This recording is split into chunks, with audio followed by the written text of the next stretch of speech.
Les notaires du Nord-Pas-de-Calais vous présentent Conseil de notaire.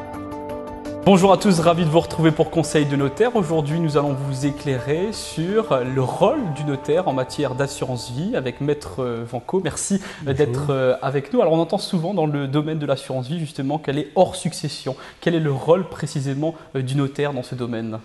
Alors, l'assurance vie hors succession est une idée reçue. Sur un plan fiscal, c'est inexact. La plupart des contrats, ceux qui ont été souscrits après novembre 91 et pour lesquels le défunt a versé des primes après 70 ans, ça représente à peu près l'ensemble des contrats, doivent être déclarés auprès de l'administration fiscale. Alors les héritiers peuvent les déclarer eux-mêmes, mais le notaire qui va faire la déclaration d'ensemble aura besoin d'avoir connaissance de ces informations.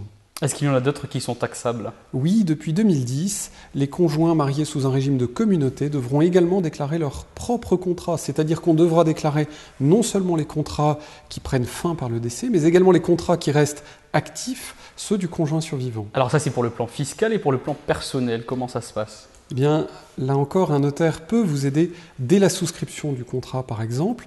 Un contrat d'assurance vie, ça va être un souscripteur et des bénéficiaires. Le notaire peut vous aider dès la souscription en vous guidant sur le choix du souscripteur. Ça peut d'ailleurs être une co-souscription par les deux époux.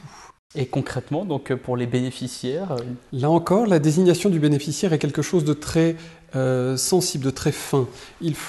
C'est quasiment comme un testament, si vous voulez. Donc il faut prévoir toutes les hypothèses. Malheureusement, le cas de prédécès d'un de vos enfants, par exemple. Et la clause bénéficiaire peut même être inséré au sein d'un testament. Cela lui rend d'une confidentialité absolue et peut être modifié sans même avoir d'ailleurs à avertir les bénéficiaires. Et enfin, au moment du décès, comment est-ce qu'intervient justement le notaire ?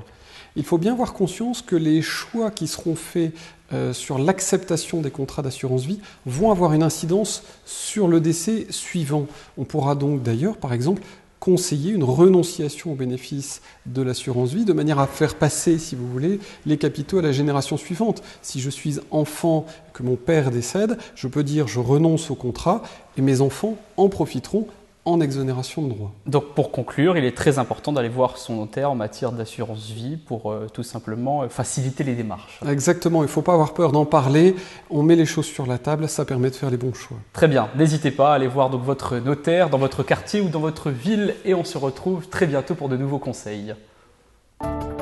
C'était Conseil de notaire avec les notaires du Nord-Pas-de-Calais.